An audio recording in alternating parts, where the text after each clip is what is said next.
Ladies and gentlemen, it's normally at this part of the proceedings, the presentations, where we show you a respect video. This year, I think I have something more powerful and far more poignant than a respect video. It's an email that was received from a referee's mum. I'll read the email out shortly, but just to run through a couple of things.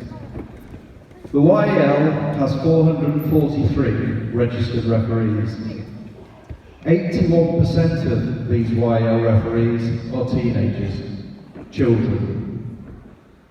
They are still learning, so is your child. They will make mistakes, so will your child. Would you ever call your child useless? Would you tell your child they don't know what they're doing? Would you accept others telling your child they are rubbish and a disgrace to football? Please report abuse of any of our child referees, either open or anonymously, giving details of the date, the teams involved, and tell us exactly what you saw or heard. This is the email. It's entitled, My Child, the Referee. Hi. Not sure you're the right person to be messaging, but I just wanted to make you aware of a situation we have had to cope with as a family. This is purely to add to the picture of how damaging abuse to referees can be. In a nutshell, my teenage child was refereeing at a local tournament last year, and they received a torrent of abuse from a coach during the semi-final match that meant his team were out. He actually walked onto the pitch and verbally abused my child in front of everyone, pointing his finger in their face. My child remained really calm and explained their decisions, and asked him to leave the pitch. The parents were also shouting abusive comments about my child, not knowing how to referee, etc. I believe the organisers said that they saw what happened, but chose not to stop the game, as my child seemed to deal with it well, but added that the team would not be invited back next year. That was my child's last game they refed for that particular year. After this incident, where we all thought they had coped so well, my child immediately fell ill at home. By the end of that week, my child couldn't walk or hold a knife and fork. Weeks passed with my child off school and going to the doctors, nobody knowing what was wrong. My child was eventually admitted into the QMC for an MRI scan, where they believed my child had potentially got a brain tumour. This fortunately wasn't the case. Every test had been done, and we finally got the diagnosis from the top neurologist in the hospital. My child, just a teenager, had suffered a nervous breakdown. My child was wheelchair bound, shaking, a shell of the person we all knew. My child had been rushed to hospital with breathing problems and hallucinations, chest pains, and shaking from top to toe so much their jaw. My child was off school for months and needed round-the-clock care. My child plays for a local professional football club and missed their trials and was unable to start the season. My child went to their presentation night on crutches. My child's life for months was not pleasurable at all. Talking to the therapist after this shock diagnosis, which we honestly couldn't believe as we were convinced it was something more physical, we couldn't believe what effects my child's mind had had on their body. My child lost their balance too. Speaking to the therapist, they managed to pinpoint the moment that tipped them over. The moment that my child, although managing the situation well on the outside, hadn't managed it at all on the inside, and that the effects of how this made them feel have brought my child to that point.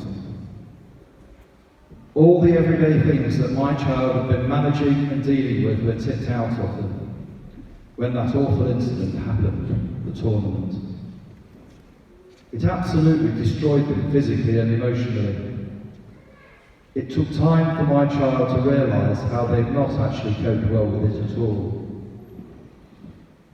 I wish I could meet the manager of that team and tell him this story, as I'm sure he walked away with his parents and players really disgruntled, but then they carried on with their lives. We, however, had to cancel our holiday for that year, abroad for the first time, as we were unsure of my child's diagnosis.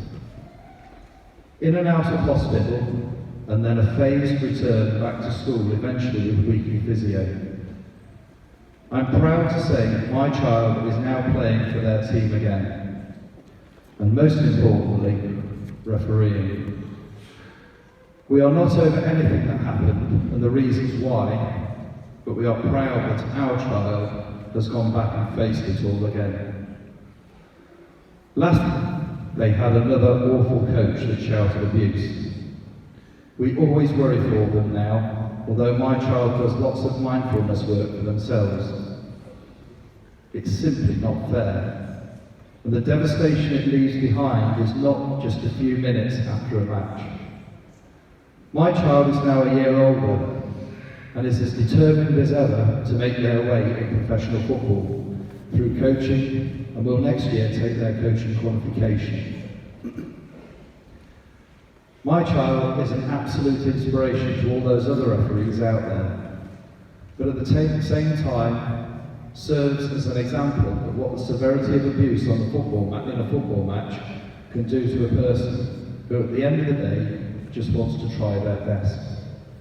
Thank you, my child's mum. P.S. Not messaged before now, as I've only now really been able to reflect and start to talk about it without feeling so upset about it all. That email came in 9 months after the event. My child, the referee, moved me to tears when I received it, as indeed it did the majority of the staff in the office. I am a parent of 3 children. I can't start to comprehend what the referee and the family went through. I feel for them, as I'm sure every parent in this room will also do. I don't ever want to receive an email like this again.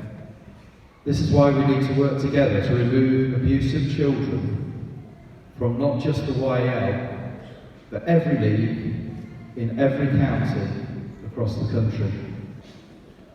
There is one simple message from me and on behalf of the YL board and every young referee in every county that goes onto that green rectangle week in, week out.